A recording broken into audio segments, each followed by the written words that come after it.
Crea impacto y transforma la historia.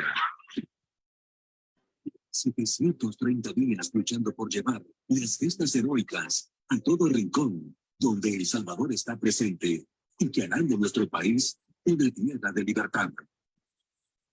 Canadá, Estados Unidos, Europa y Australia. Bastiones en la batalla mediática. El Salvador, nuestro destino, nuestra raíz, nuestra razón de existir. Frente Intercontinental, 2 años, siendo la voz del FLLN en la comunidad de salvadoreños en el exterior.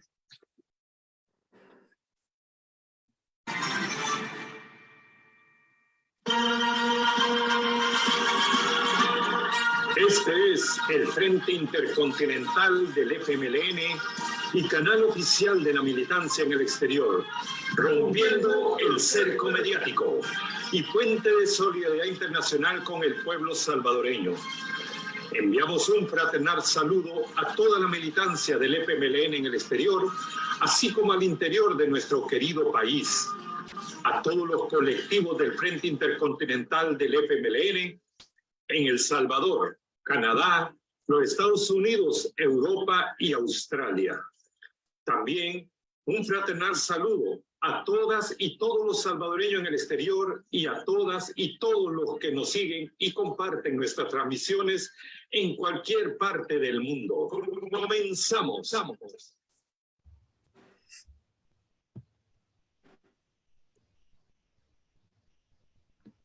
Bienvenidos todos y todas a este nuevo programa del Frente Intercontinental del FMLN, canal oficial de la militancia en el exterior, rompiendo el cerco mediático y puente de la solidaridad internacional. Mi nombre es Julio César Alejeño y soy miembro del Colectivo Digital de Toronto, Canadá.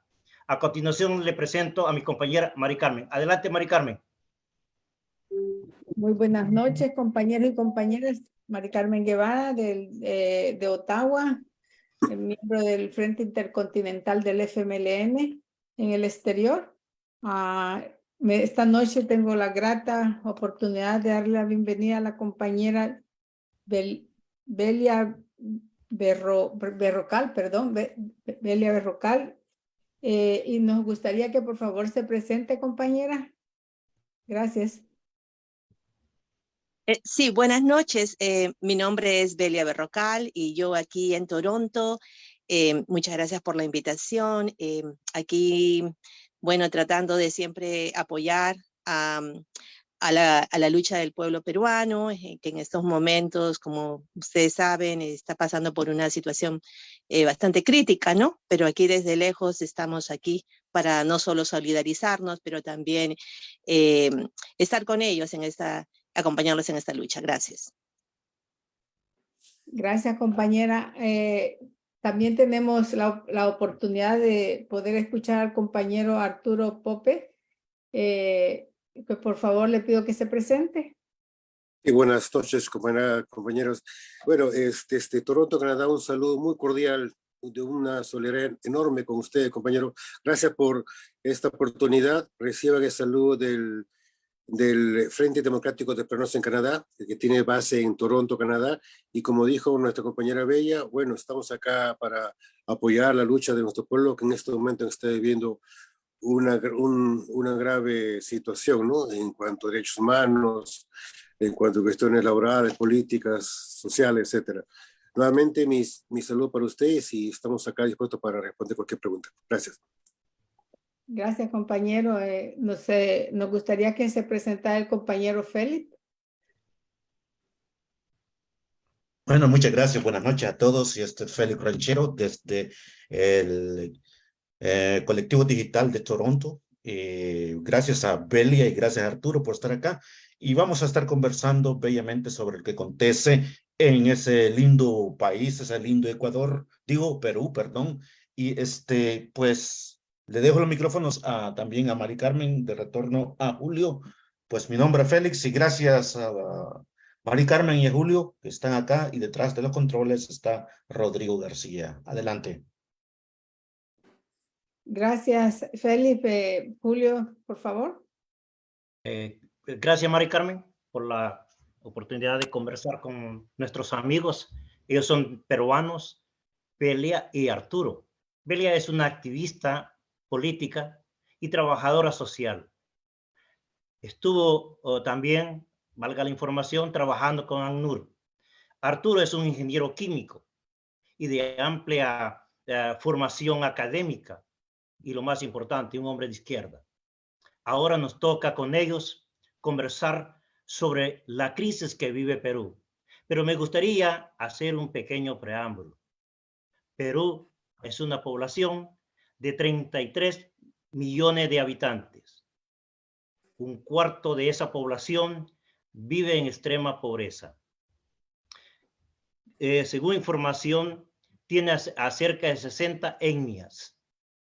Y hace poco tiempo, Perú se engalanó con un nuevo presidente, Pedro Castillo, que provenía de una familia muy humilde. Él era profesor y sindicalista. Tiene a cierta familia muy humilde. Él era profesor. Y entonces, ¿qué es lo que pasó? Se da desde el 7 de diciembre, se dan las protestas en Perú. Y ahí viene la primera pregunta a ambos. ¿Qué nos podrían decir? ¿Cuáles fueron las causas que dieron origen a las protestas? Adelante, Belia. Gracias. Sí, bueno, hay la historia, digamos, que todas las conocemos, de lo que pasó el 7 de diciembre, ¿no? Pero yo quisiera un poquito también ver otros factores, ir un poquito más allá.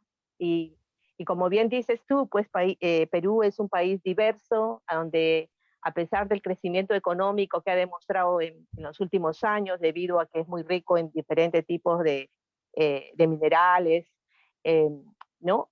También hay un problema, como dices tú, de pobreza. También ha habido el problema del COVID, ¿no? Perú ha sido uno de los países en donde ha habido más muertos por el COVID, ¿no? Bueno, y la zona andina de Perú, las regiones, las provincias andinas de Perú siempre han estado, digamos, han estado olvidadas por todos los gobiernos de turno, ¿no? Entonces, esto realmente ha habido protestas anteriormente por diferentes motivos, pero ya este último 7 de diciembre, cuando prácticamente detienen al presidente electo por la mayoría, Pedro Castillo, como tú dijiste, es un profesor rural, humilde, ¿no? Es cuando ahí empezaron las protestas, ¿no? En un primer momento fueron las protestas mínimas en Lima, mayormente fue en provincia, y una de las razones por qué fue en provincia es porque yo creo que la gente se indignó, y con mucha razón, de que en este caso prácticamente se identificaban con alguien, con el presidente, ¿no? Alguien que también, como hemos dicho, que viene de una condición humilde, ¿no? Y que era un profesor rural, y bueno, y ellos vieron la injusticia que estaban cometiendo con el presidente Castillo, ¿no? Entonces ellos se vieron identificados, ¿no? Ellos eligieron al presidente Castillo y lo detienen, y la verdad es que no solamente es de que los hechos empiezan el 7, sino que todos hemos visto que desde el día primero le han hecho lo imposible para que pueda gobernar, ¿no? La derecha desde el primer día dijo de que habían habido fraude en las elecciones. Todos los días la prensa, que lamentablemente está en manos de pocas familias y que sirven los intereses de la derecha en Perú, pues ha estado siempre también haciendo lo imposible, ¿no? para difamar al gobierno, y hacerlo imposible que él pueda gobernar. Entonces, yo creo que todo eso era ese día 7 de diciembre, el Congreso iba a votar por tercera vez la vacancia del presidente Castillo, y es entonces cuando él decide cerrar el Congreso. Un Congreso que tenía poquísimo de aprobación. Actualmente tiene el 6% de aprobación. Imagínense, es decir, no tiene ningún tipo de respaldo, ¿no? Entonces, es eso, ¿no? Cuando lo detienen y la gente se enardece porque dicen, ¿cómo es posible que a un presidente lo traten de esa manera? Si hubiera sido alguien de la derecha, en la vida lo iban a hacer eso, ¿no? Entonces empiezan las protestas, ¿no? Yo creo que es eso, pero también las protestas se dan porque ellos, especialmente la gente andina, se siente indignada de que la persona que toma el poder, ¿no? Es una persona que prácticamente, como diría yo, como que ellos se sienten traicionados por ella, ¿no? Porque ella era una persona que anteriormente ya había dicho varias cosas, ¿no? Como que si es que lo vacan a Castillo, yo me voy con él, como yo estoy por la Constitución. Ella se pronunció muy abiertamente en contra de toda la, cuando hubo las protestas por Merino y todo eso, y de un momento a otro cambia, ¿no? Entonces la gente se indignó, ¿no? Se sintió traicionada por Dina Boluarte y vio el cambio, ¿no? Que cuando ella asumió el poder, ella dijo que no era gobierno de transición, que se iban a quedar hasta el 2026, la gente se dio cuenta que pactó con la derecha, que hizo sus arreglos, sus componendas, y todos esos factores hicieron que la gente diga ya no más. No es posible, yo voté por ese presidente y realmente pues no, mi voto debe contar, ¿no? Es un presidente que nos representa, que a pesar que que la derecha no lo dejó gobernar, él trató de hacer algunos cambios, ¿no? Y de todas maneras, bueno, eso podemos hablar un poco más, pero le voy a dar oportunidad para Arturo para que también él pueda aportar en esto de cómo es que se inician las protestas, ¿no? ¿Por qué se dan? Adelante, Arturo. Bueno, un poco más para complementar lo que dijo Bela, que lo ha resumido muy bien. Fueron más de 200 años, ¿no? De olvido, más de 200 años en donde el racismo y el clasismo se mantenía ahí constante, ¿no? Especialmente en Lima.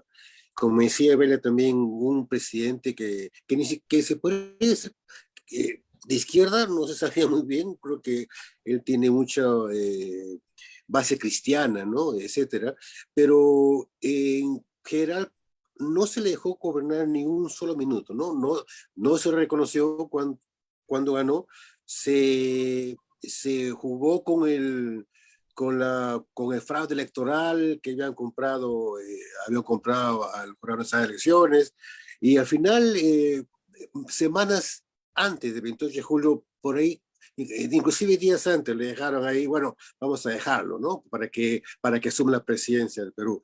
Desde el primer minuto comenzaron a tratar de sacarlo. Yo creo que eso es lo que se puede resumir, ¿no? Hay un conservadorismo, especialmente en Lima, que no ha dejado y no va a dejar, y se ve ahora con lo que están haciendo con la represión, ¿no? De dejar que el pueblo al menos exprese y diga y al menos trate, ¿no? De buscar a alguien en el cual pueda luchar por toda la sociedad, ¿no? Por todo el Perú. Pero no. La derecha se ha visto y el fascismo no lo va a dejar. Y bueno, vamos a ver qué pasa en estas semanas. La verdad es que un presidente como Pedro Castillo, un hombre que aferrado realmente a sus raíces, y uno de sus eslogans al comienzo de su gobernabilidad, él decía, no más pobres en un país rico. Claro, una expresión muy fuerte para las grandes corporaciones, una expresión muy fuerte para la oligarquía peruana y por ende para el imperialismo presente en el Perú. Pero ha transcurrido ya cierto tiempo y la última información que nosotros teníamos es que ya van 135 víctimas, 125 peruanos asesinados por Dina Boluarte. Y precisamente aquí va la siguiente pregunta. ¿Cuál es la situación actual de las protestas y la condición de represión que está viviendo el pueblo organizado? Adelante, Arturo. Bueno, yo creo que se puede plantear esto en dos olas, ¿no? En dos olas, cuál se podría ver cómo fue la primera y cuál es la segunda. La primera ola comienza luego del 7 de diciembre, ¿no? Después de ese golpe parlamentario. El general, especialmente en el sur, especialmente en Puno, ¿no? En Ayacucho, Huancavelica, etcétera, ¿no? Hubo un desborde popular. Hubo algo así como una insurgencia propia del pueblo, donde no participaba ningún partido político, ni izquierda, ni derecha, ni nada, ¿no? Era el mismo pueblo saliendo a las calles, pidiendo el retorno y pidiendo que el presidente Castillo sea repuesto, ¿no? Y cierre el Congreso, etcétera. En ese sentido, la represión fue brutal. Tenemos, por ejemplo, nomás en el caso de Puno, hubieron 18 muertos que hubieron ahí, 16 fueron muertos por bala, 8 fueron muertos por fusil de guerra AKM por la espalda, ¿no? Es acto de genocidio, es acto de asesinato por parte de las fuerzas militares y las fuerzas policiales mandados por el gobierno de derecha de Dina Boluarte, ¿no? Para asesinar, es un acto de racismo, es un acto racista, porque eso no lo van a hacer en Lima, ¿no? Entonces, cuando esa primera ola comenzó, se fue a Lima, se trasladó a Lima, que comenzó más o menos en los primeros días de enero. Allí se vio una insurgencia nuevamente, un desborde popular por parte del cono sur, el cono norte, ¿no? Y hubo una masificación grande, hubo una combatividad grande también por parte de Pueblo Popular, especialmente en Lima, ¿no?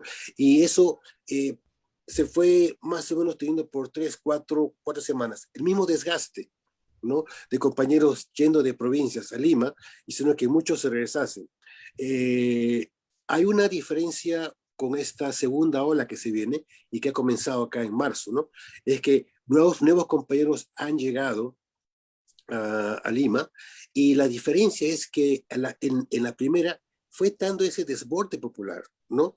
Que algo así como se podría decir como lo que pasó en España con los indignados, o lo que pasó que seguramente en Chile, cuando la gente protestando y donde impedía inclusive la gente, a los políticos tradicionales que estuviesen a la cabeza, ¿no? Entonces, eso fue lo que más o menos, eso fue lo bueno y lo malo, se puede decir entre comillas. Lo bueno porque fue esa efervescencia propia, típica, sana del pueblo, ¿no? Hacia el fascismo, ¿no? Y la otra fue esa falta de organización. En esta segunda ola hay un comando unitario de lucha, que se llama Comando Nacional de Lucha Popular, donde se agrupan los gremios, ¿no? Y donde recogen las experiencias y recogen las equivocaciones y recogen todos lo que se ha aprendido de esta primera hora para nuevamente darle golpe al fascismo, ¿no? que está enquistado ahí en el Perú. En cuanto a la represión, como te decía, fue brutal, ¿no? Inclusive en Lima, como en provincia, en Lima, donde las marchas eran pacíficas, las policías ni siquiera le dejaban avanzar unas cuantas cuadras y ya te estaban gaseando, ya te estaban tirando perdigones, ¿no? Hay casos particulares, como por ejemplo el caso del compañero Víctor Santisteban, de 55 años, que fue asesinado prácticamente por una bomba lacrimógena que fue lanzado por un policía a 3 metros en la espalda del compañero, ni siquiera estaba de espalda, y fue asesinado. Por supuesto que el gobierno decía, fue piedra, que alguien, un objeto contundente, etc. No, eso fue asesinatos adrede. Eso en marchas pacíficas se está dando, ¿no? Y es más, el gobierno ha radicalizado y agudizado las penas hacia los manifestantes. Por ejemplo, ¿cómo es posible que a una compañera que estaba aportando 1.800 soles, era como una tesorera, estaba llevando el dinero para comprar cositas, ahí comprar alimentos, ¿no? Tenía 1.800 soles, que son como unos $400 americanos. Estaba y tenía un cuaderno donde estaba todos los gastos. A esa compañera le han puesto 30 meses de prisión preventiva, ¿no? Y en la misma semana se ve el caso a un sicario, ¿no? Que comprobado con las armas encontradas, todo un sicario, solamente le dan 7 días de prisión preventiva. Entonces, se ve grado de descomposición en el aparato judicial, ¿no? Que a un luchador social le pone 30 meses de prisión preventiva y a otro 7 meses, ¿no? Tenemos, como te digo, esa es la por parte de la represión, agudizándose más y más, pero vamos a ver ahora cómo ha avanzado el pueblo, ¿no? En sus actos de autodefensa, y vamos a ver en estos días que nos trae las noticias. Realmente es algo muy triste. Es prácticamente la palabra que tú lo dijiste, lo engloba, es genocidio, ¿verdad? Esa es la palabra que sí lo engloba todo. Adelante, Belia. Sí, yo quería complementar un poco que esa represión brutal que está ejerciendo el gobierno de Dina Boluarte, coludida con el Congreso y las Fuerzas Armadas, ha hecho, y debido a la prensa, como le digo, que es súper parcializada, ¿no? Está a favor del gobierno y ha tratado de no cubrir las protestas, y si las cubre, las manipula también. Es difícil tener una cuenta exacta de gente que ha fallecido, al igual detenidos y heridos, ¿no? Tenemos entendido que mucha gente herida en las últimas semanas, por ejemplo, ellos no están yendo a los hospitales o clínicas para ser atendidos porque ahí está la policía y tienen miedo que los detengan, ¿no? Entonces, han estado, sí, la policía ha estado ahí, pendiente, en esos lugares, asusando a los familiares, incluso de los mismos heridos, ¿no? Entonces es difícil tener un conteo, pero heridos hay muchísimos, más de 1.200 algunos dicen, y detenidos también igual, ¿no? Ha habido detenciones arbitrarias muchísimas, la más de repente obvia ha sido en la Universidad de San Marcos, que todos hemos podido ver ahí, ¿no? Y son detenciones que, a pesar que después ellos los liberan, ¿no? Liberan a muchos de los compañeros detenidos, pero de todas maneras, ese es el hecho de eso, ¿no? Del abuso de poder y la detención, y como para poder amedrentar. Ellos piensan que de esa manera van a amedrentar a la gente y no para que dejen de marchar, para que dejen de, ¿no?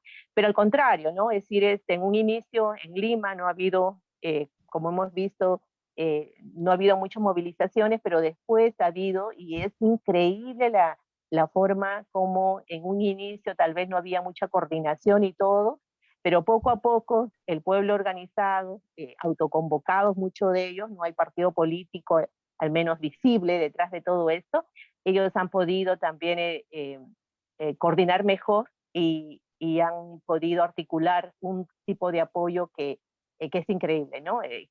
Los contactos que tenemos en Perú nos dicen, sí, no, se trata de distribuir, mucha gente dona para las ollas comunes, que es la manera como ellos se sustentan ahí, en Lima, para protegerse, porque usualmente en una movilización los que van adelante tienen que tener casco, porque ya se ha visto cómo la policía de manera indiscriminada empieza a atacar, ¿no? Entonces se tienen que proteger con el casco, tienen que tener ahí las máscaras protectoras para los gases, ¿no? Han habido muchas brigadas que están ahí apoyando también, de voluntarios. Esto es increíble, como le digo, el despliegue que ha logrado todo esto, y como dice el compañero Arturo, se espera que en los próximos días, en una movilización, pues se haga un empuje más fuerte, ¿no? Para poder lograr, para que esto, bueno, seguir presionando al gobierno, ¿no? La verdad es que un gobierno como Dina Boluarte, y conste, Dina Boluarte viene de la provincia, así se le determina, de la provincia, con una formación, entre comillas, de una persona realmente del ala izquierda. Qué tristeza. Adelante, Mari Carmen. Gracias, Belia, y gracias, Arturo, por mantenernos informados. Realmente es duro, doloroso ver lo que está viviendo el pueblo de Perú. Toda mi solidaridad con el pueblo peruano, con ustedes, compañeros aquí en Canadá, que sé que para nosotros en el exterior no nos es fácil hacer solidaridad con con nuestros pueblos, ¿no? Nos es un poco difícil. Me gustaría, por favor, que me dijeran cuáles son las organizaciones que aquí en Canadá nos están apoyando al pueblo peruano, quiénes son los grupos solidarios que tenemos, a los que la gente pueda contactar para poder darle un apoyo al pueblo de Perú que está sufriendo en este momento. Bueno, aló, sí. Bueno, nuestro grupo acá en el Centro Democrático Peruano en Canadá es un grupo nuevo, ¿no? Nos movemos generalmente en Toronto para hacer actividades. Tenemos nuestro website, y hemos hecho varias actividades para mandar a Perú. Debe de haber más compañeros en otras provincias, y es necesario solamente contactarnos entre nosotros. Eso yo creo que se podría entrar se puede entrar a una pregunta y decirnos la gran cantidad de peruanos en Canadá, ¿no? Y yo estoy hablando, por ejemplo, bueno, en Toronto generalmente, ¿no? No son o no tienen la misma modo de pensar así como nosotros, ¿no? En las últimas elecciones, por ejemplo, que hubo acá por lo de Castillo, donde nosotros participamos y apoyamos a Castillo, por ejemplo, de cada 10 votantes, 8 votaban por la derecha y 2 votaban por la izquierda, ¿no? Hay que preguntarnos y ver cómo se puede revertir eso, ¿no? Es difícil trabajar en esas circunstancias, pero también en las últimas actividades que hemos hecho, nos hemos dado con la grata sorpresa que hay muchos jóvenes, que hay jóvenes de la Universidad de Toronto, por ejemplo, ¿no? Que han participado con nosotros y han hecho campaña, y de ahí se han mandado dinero, etcétera, para Perú. Es cuestión más de conocernos más, y justamente por eso esta actividad, cuando nos dijeron, te decimos, macanudo, qué bien, hay que conversar más, hay que contactarnos más, hay que intercambiar, y de ahí se puede comenzar, compañero. Gracias. Claro, yo quería agregar, al igual que dice Arturo, nosotros en las elecciones, en la segunda vuelta, nos organizamos un poquito, participamos como personeros también, ¿no? Algunos más bajo el lema de no Keiko, otros apoyando abiertamente a Castillo, pero igual, a veces, no, al final creo que el objetivo era similar, ¿no? Dejar que la derecha no siga en el poder, ¿no? Y darle la oportunidad, pues, a alguien que representaba los intereses del pueblo, ¿no? Entonces, pero sí, fue bastante doloroso ver en las elecciones, cuando fuimos personeros, como dice Arturo, pues que era un 10% tal vez el que votaba por Castillo, ¿no? Y eso en parte se debe, bueno, muchos de ellos tienen una formación de derecha, pero también es el problema de los medios de comunicación. Mucha gente, esa es la manera como se informa, pero no se informa realmente, porque como le digo, pues la prensa prácticamente aterroriza a la gente, ¿no? Durante las elecciones decían que Castillo era terrorista, que era comunista, que va a haber comunismo en el Perú, y unas cosas y hay gente que realmente es eso, ¿no? Es decir, ese tipo de política que te entra miedo y te vuelve vulnerable y más susceptible para que que puedan meterte las ideas, ¿no? Entonces, eso es lo que pasaba. Entonces somos un grupo, como dice Arturo, pequeño, pero no por eso con muchas ganas de apoyar. Hemos estado apoyando a Castillo anteriormente, y ahora hemos estado activos, no solamente haciendo actividades para recaudar fondos, sino también hemos hecho plantones en el consulado, ¿no? En el consulado peruano hemos hecho plantones, se envió una carta al cónsul, y después más recientemente hemos hecho una vigilia el viernes pasado, perdón, ¿no? pero también entendemos que a pesar que somos pocos, si hay otros grupos, pues también hay que trabajar juntos, ¿no? Y es el grupo que dice Arturo de estudiantes peruanos de la Universidad de Toronto, el grupo se llama PESA, y con ellos también hemos estado coordinando, ¿no? Para poder trabajar. También hemos coordinado con otro grupo, con otro colectivo de solidaridad que está en Quebec, y ellos son un grupo un poquito más grande, han podido también igual hacer actividades, ellos ya han podido hacer más difusión en los medios de comunicación y también mandar más cartas, ¿no? Tienen una carta con más de 300 firmas y la han enviado al primer ministro, ¿no? Entonces, ese tipo de presiones. Y también, más recientemente, hemos tenido la oportunidad de trabajar también con un grupo que se llama Peruanos en el Mundo contra la Dictadura, ¿no? Que son colectivos de diferentes partes del mundo que también están trabajando, ¿no? Y es interesante para poder apoyarnos, pero también ver qué funcionó en otros lados, ¿no? Y entonces tratar de ver también de qué forma eso pueda pasar aquí. Si tengo un minuto de tiempo, no sé, pero quisiera también decirles que otra de las cosas que nos diferencian aquí en Canadá es que nosotros en una de las conferencias que hicieron pudimos entender mejor el interés que hay del gobierno canadiense en todo este tipo de protestas, ¿no? En una de las inversiones, uno de los países que invierte más en minería es Canadá, increíblemente, ¿no? Y no por eso, y entonces no nos asombre que Canadá reconoció a Dina Boluarte prácticamente al día siguiente, ¿no? Entonces, porque hay mucho interés desde por medio, ¿no? Entonces, esto es algo que también nosotros tenemos que tener en cuenta, ¿no? Cómo la política internacional juega un papel, ¿no? Los intereses, ¿no? Los intereses internacionales, ¿no? Gracias.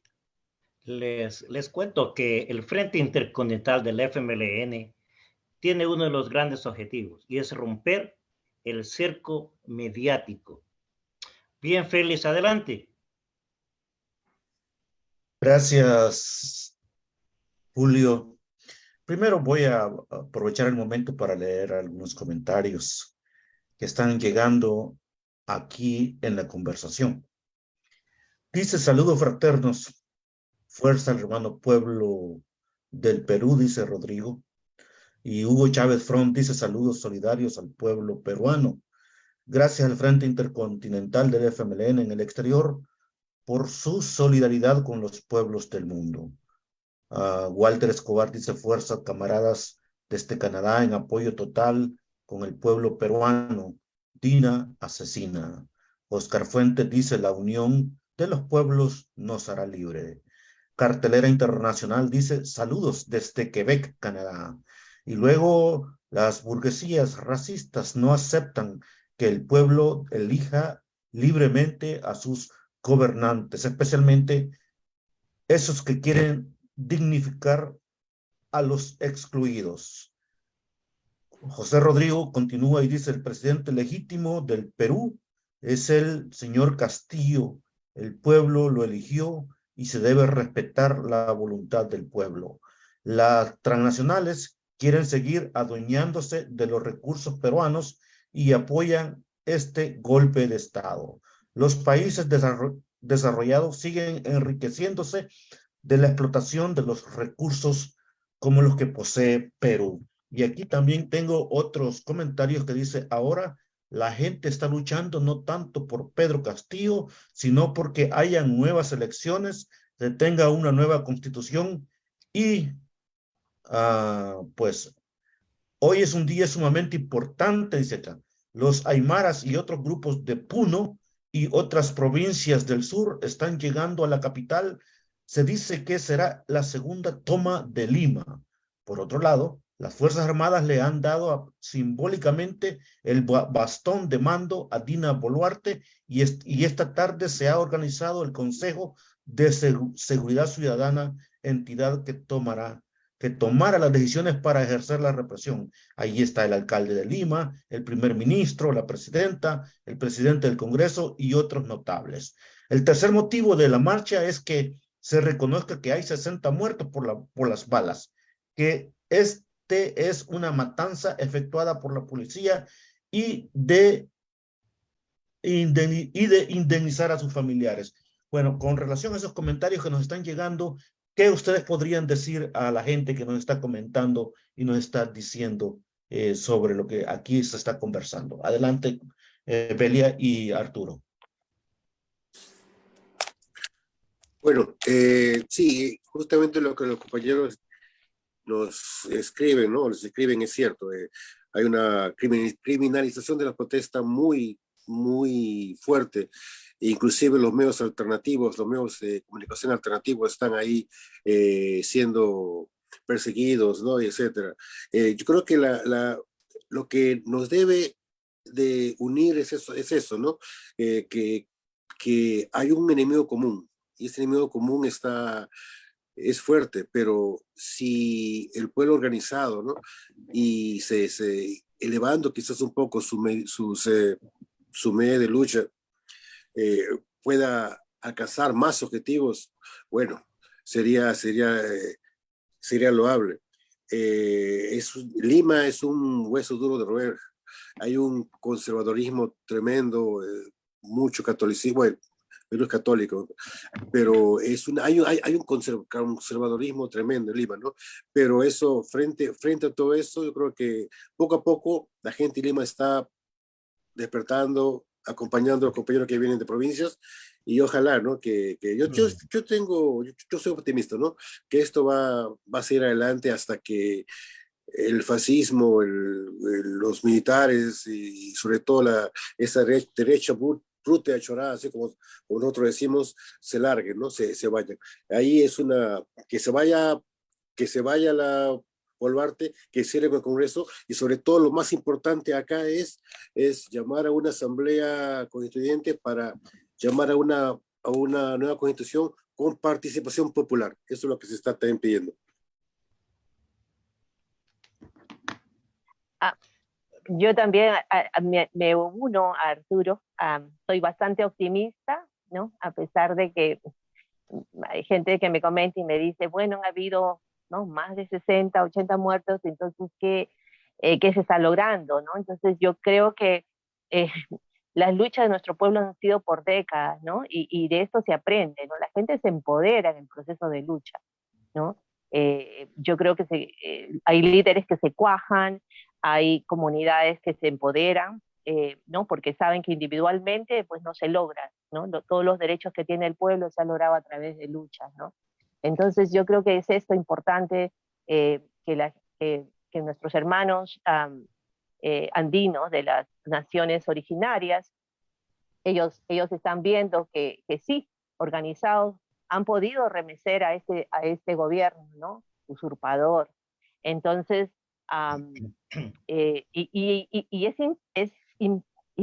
no sé, es inspirador, ¿no? Cuando usted escucha ahí a gente andina de Puno o de Cusco que dicen, ¿no? Vamos a ir hasta las últimas, ¿no? Porque es así, ¿no? A veces ellos son gente que han sufrido mucho, gente que saben que tienen derechos y no han podido, en este tipo de sistema no es posible ejercerlos, y entonces, como quien dice, pues ellos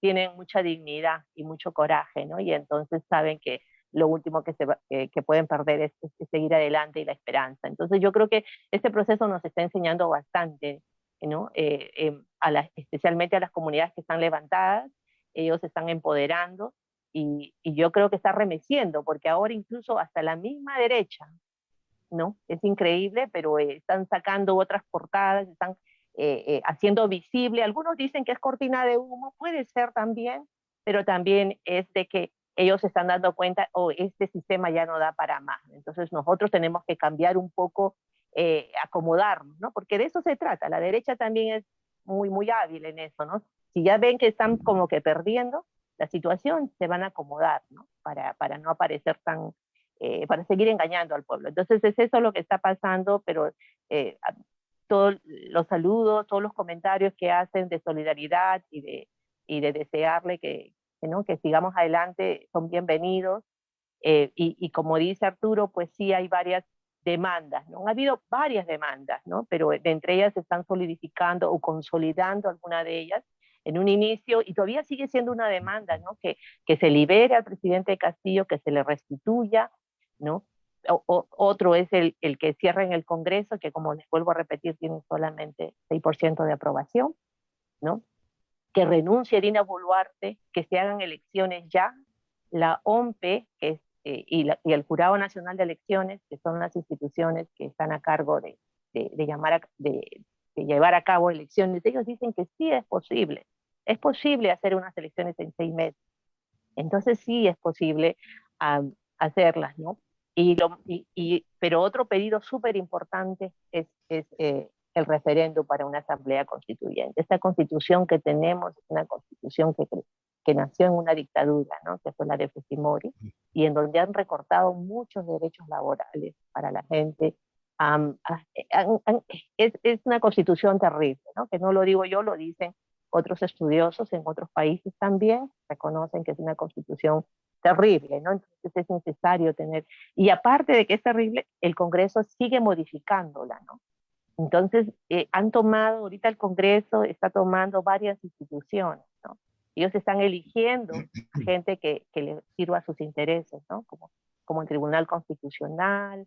Ahora quieren recortar la temporada para que esté el OMPE, se tiran a organizaciones que están en contra de ellos o que son un obstáculo para ellos, ¿no? Como el Consejo de la Educación, como la SUNEDU. Realmente están haciendo, ¿no? Muchos cambios, nada a favor del pueblo, ¿no? Y este es el Congreso, pues que la gente con mucha razón quiere que se vaya, ¿no? Que terminen. Hemos hablado del objetivo final de estas protestas. Hemos hablado del origen de ese comité de solidaridad en Toronto. Ustedes han señalado que es necesario coordinar más con los otros colectivos en las diferentes ciudades, que se conozcan, porque parece que como esta es una propuesta de pueblo, esta es una propuesta que ha surgido a raíz de esa vacancia del presidente Castillo. Últimamente se veían en algunas noticias, en algunos videos de las redes sociales, que los acuerdos en las comunidades y en los pueblos ha sido bloquear todo, no solamente Lima, sino a cada comunidad, bloquear a donde están las minerías en cada territorio, en cada comunidad, bloquear esos accesos, no dejar entrar ni salir nada de esas comunidades donde hay minerías. Eso se da en todo el Perú. ¿Qué ustedes pueden decir alrededor de eso? Porque ahora la lucha ya no es solamente en Lima, es en cada comunidad, están bloqueados los accesos a las minerías. ¿Qué nos podrían comentar alrededor de eso?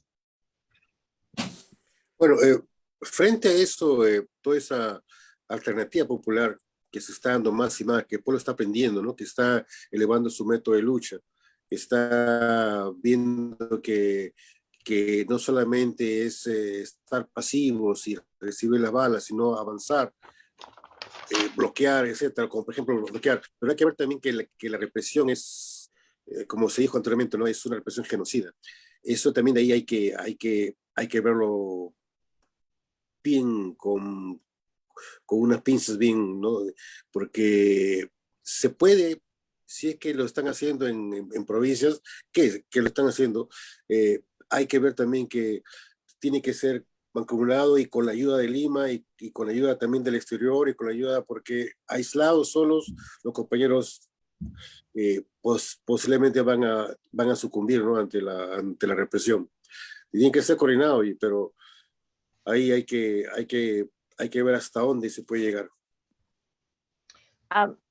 Y yo estoy de acuerdo con que la gente andina esté haciendo ese tipo, o sea, le entiendo, tiene completamente sentido para mí que estén haciendo ese tipo de tomas, porque realmente, ¿qué ha significado, no? Tantos años, décadas en que los gobiernos han estado permitiendo negociando con esas transnacionales, con estas compañías, muchas de ellas canadienses, en las que extraen, ha sido una política extractivista, ¿no? Que han extraído recursos que son perecibles, porque no son renovables, y que se los llevan ¿Y qué reciben esas comunidades? ¿Qué han recibido?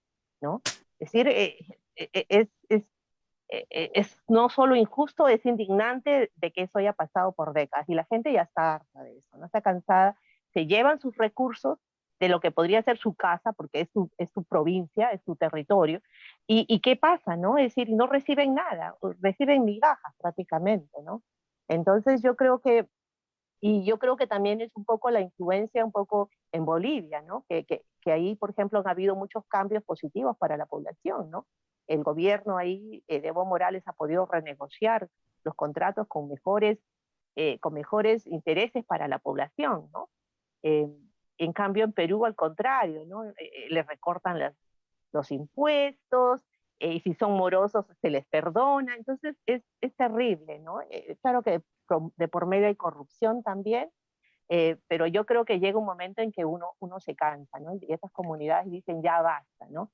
Estos son los recursos que pertenecen a todos, ustedes los traen de aquí, pero nosotros no tenemos ningún tipo de beneficio, ¿no? No hay mejores servicios de agua potable, mejores colegios, mejor acceso a la salud también, ¿no? Y hay muchos lugares en que la gente no tiene acceso a salud y tiene que irse a otros lados, ¿no? Y hay mucha gente que por medio fallece.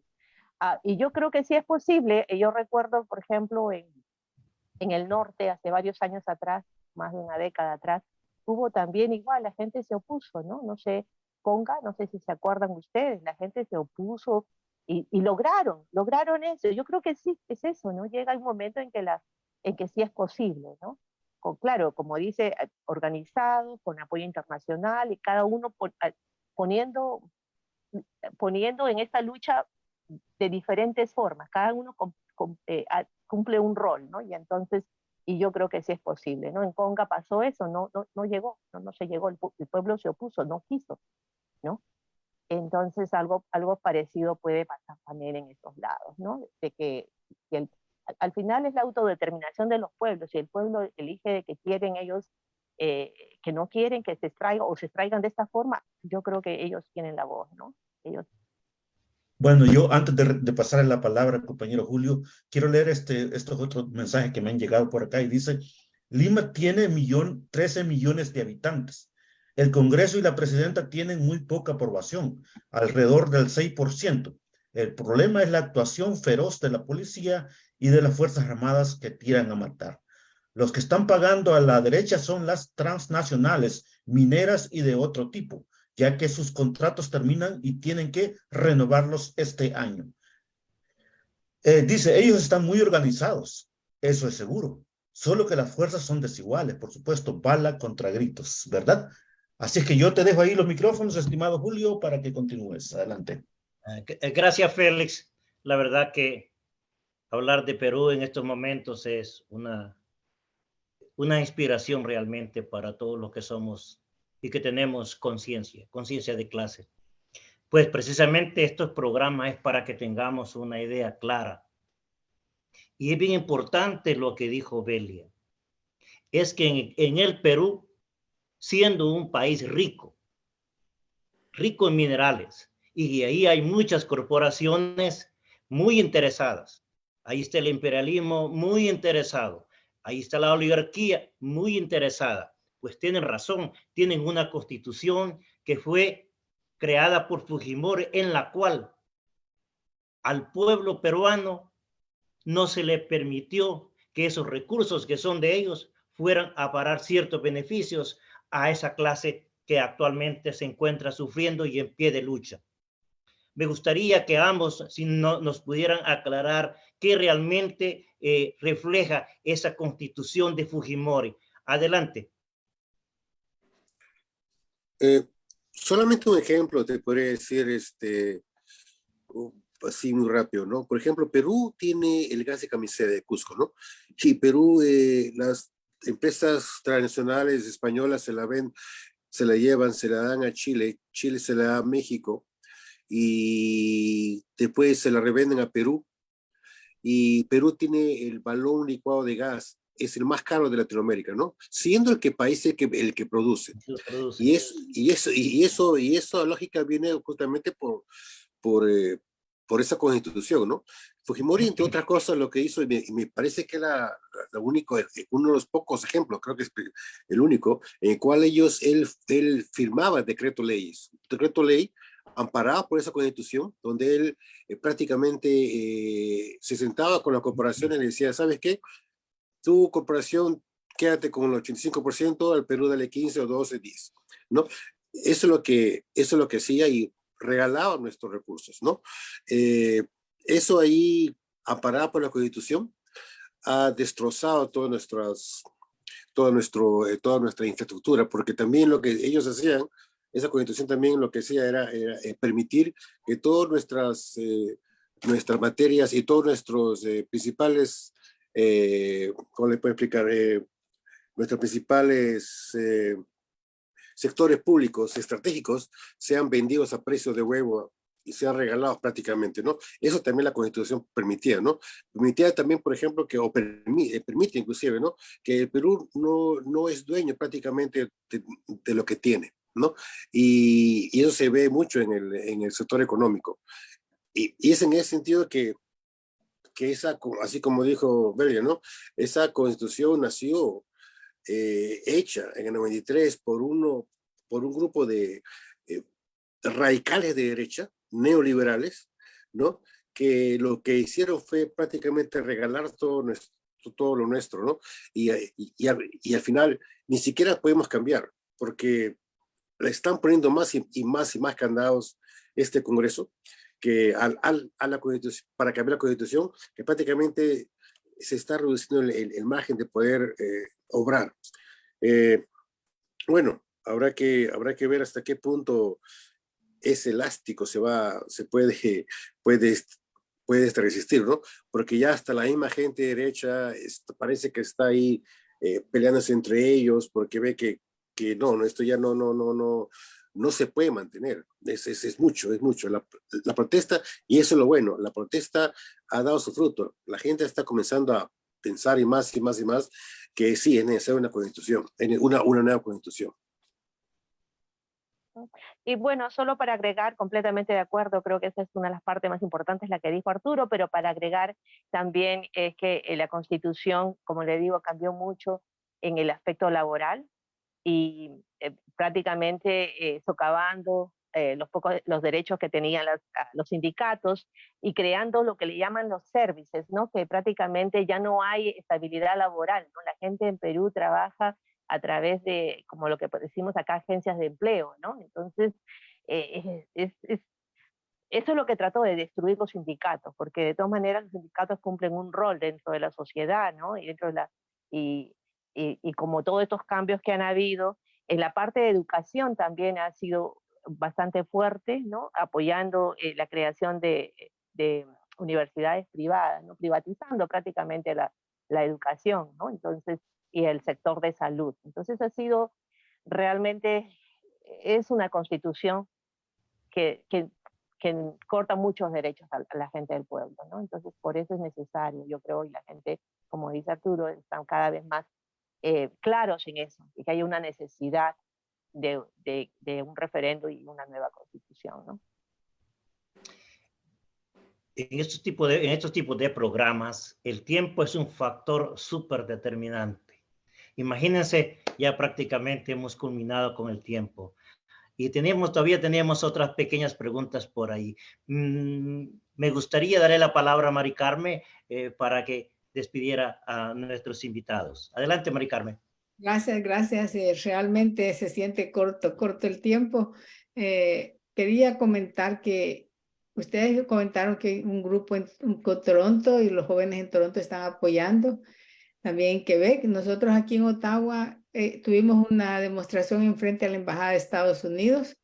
Fueron un grupo de amigos peruanos que Félix nos conectó con ellos. Tuvieron una demostración muy bonita. Y no estuvieron solo los compañeros, los acompañamos, ALBA Movimientos Sociales, los acompañaron el Frente Intercontinental del FMLN, del Partido Marxista-Leninista de Canadá y el Partido Comunista estuvieron ahí, estuvieron también unas compañeras de Argentina. Así es que mi mensaje para ustedes y para el pueblo peruano que no están solos. Nos falta coordinar para que podamos ser más fuertes. La unidad nos hará más fuertes. Y en este momento es lo que necesitamos, unirnos aquí, pero para demandar al gobierno de Canadá que ya pare con tanta minería allá en Perú, en Latinoamérica, en Bolivia, como Bolivia tuvo un golpe de estado por el litio. Perú están queriendo el litio de Perú, entonces van a seguir con esto mientras nosotros, los que estamos aquí en Canadá, que ya somos canadienses por muchos años de vivir acá, ¿no? Debemos demandarle, exigir a este gobierno que ya pare de estar apoyando estos gobiernos asesinos en Latinoamérica y especialmente en este momento en Perú. Muchas gracias, compañeros. Si quieren dar unas palabras antes de que nos despidamos. Bueno, también usted, muchísimas gracias de todo corazón. Un abrazo grande al frente al FMLN.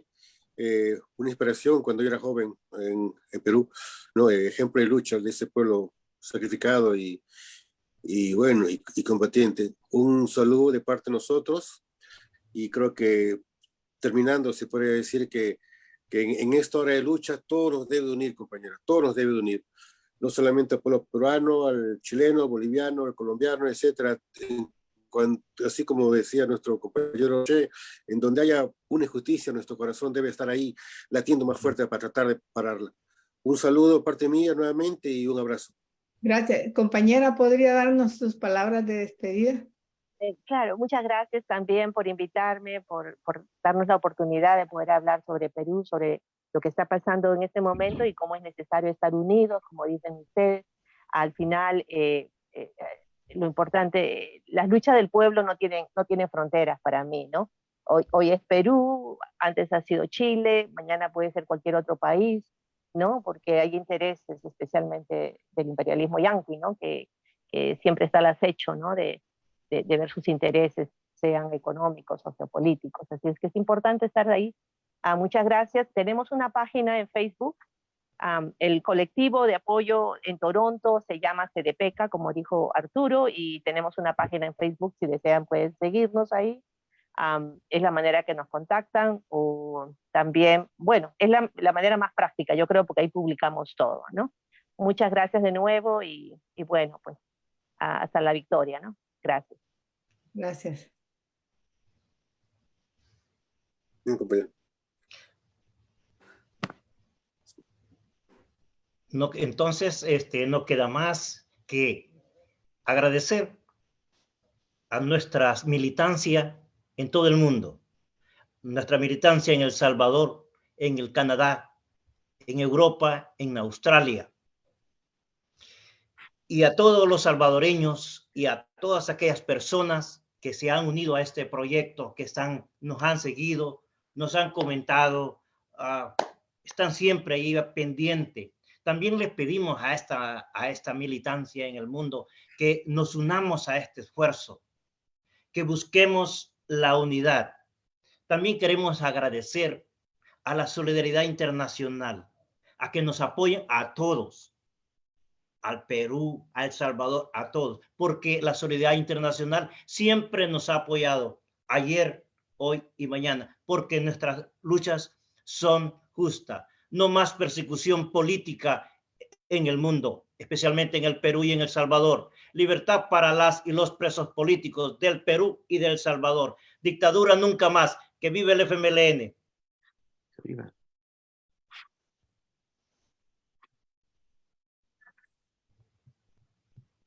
Este mensaje crea impacto y transforma la historia. 730 días luchando por llevar las gestas heroicas a todo rincón donde El Salvador está presente y que harán de nuestro país una tierra de libertad. Canadá, Estados Unidos, Europa y Australia. Bastiones en la batalla mediática. El Salvador, nuestro destino, nuestra raíz, nuestra razón de existir. Frente Intercontinental, 2 años, siendo la voz del FMLN en la comunidad de salvadoreños en el exterior.